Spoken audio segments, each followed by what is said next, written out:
Are you trying to delete an app on your iPhone, but the delete button just doesn't show up? Here's how to fix it. First, check if app deletion is restricted. Open Settings on your iPhone. Scroll down a little and tap Screen Time. At the bottom, select Content and Privacy Restrictions.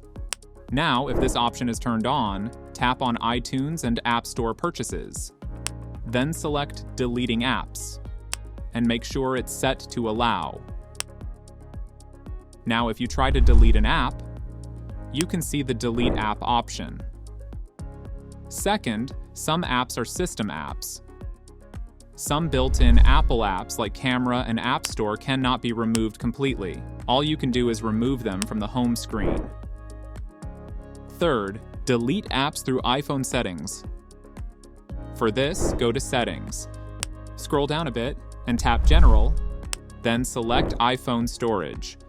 Look for the app you want to delete and tap on it. Then choose Delete App and confirm your choice. This method works really well for downloaded apps. Still cannot delete apps? Restart your iPhone. Press and hold the power button and volume button simultaneously. Then use the slider to power off the device. Wait a few seconds and turn your iPhone back on. After restarting, try deleting the app again. You should see the Delete App option. And that's it. Subscribe for more such tech fixes.